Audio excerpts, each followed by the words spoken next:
Heyo, Lyca here of Lycaonfire Florets, back with you to chat about the fire dancing stick.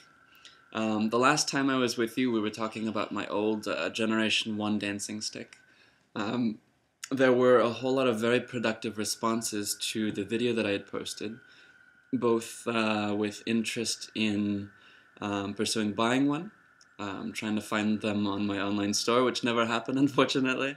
And with material talk, trying to collaboratively figure out what could work with the handle, what options there were with the handling length and whatnot. So, thanks to the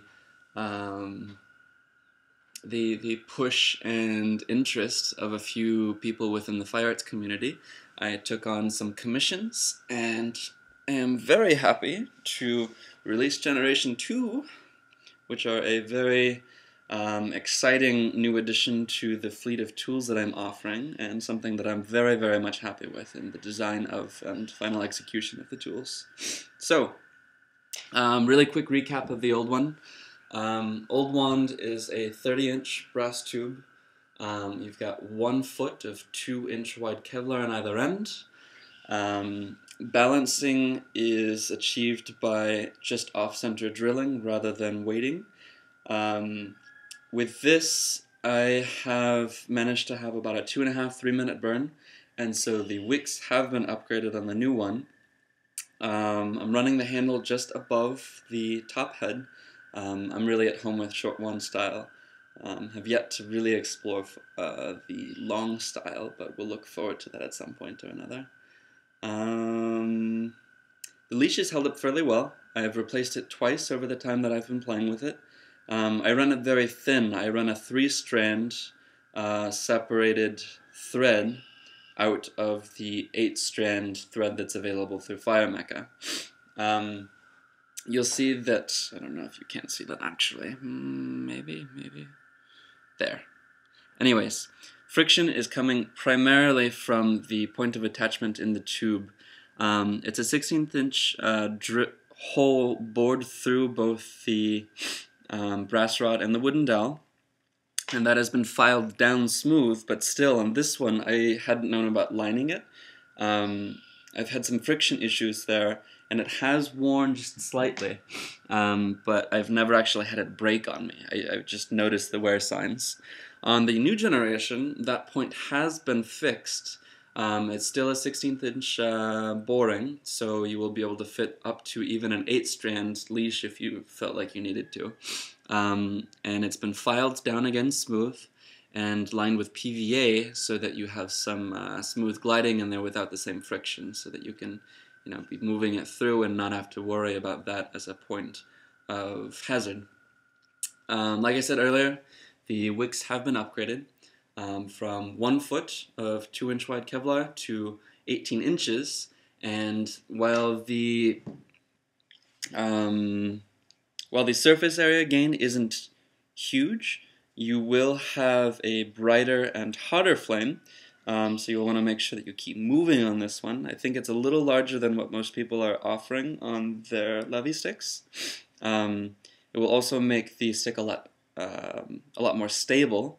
They are wrapped very tight so that it's not going to take in an exorbitant amount of fuel. You're not going to have a whole lot of weight change from the beginning to the end of your burn, but you will have a lot more volume capacity for wickage, and so hopefully push your burn time to 4.5 or even 5 minutes. Leashes standard are 4-strand of the 8-strand separated thread from FireMecha again, and a big point of improvement is the handle itself here.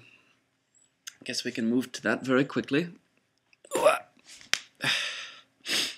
Handle is a single loop of leather. I'm going to remind you what the other one was very quickly here. I was using cold core just because it was so damn comfy. I had an overhand knot tied on either end of the loop. It just was a very simple lock, and the way I had been using it was a pinch and fold over, just like the the palm lock that a lot of people are using in single loop poi handles. This put the swivel on the inside of my palm, but it's a pretty giant strap on the back of your hand, kind of bulky. So, trying to streamline that, make it more natural of material, much more appealing. I have gone to a single sliding leather loop, a very fine grain of leather that is surprisingly very strong for as thin as these are. So long as it doesn't get repeatedly wet and dried, you won't have any breakage issues on it. Let me get back into view. So it's a single loop.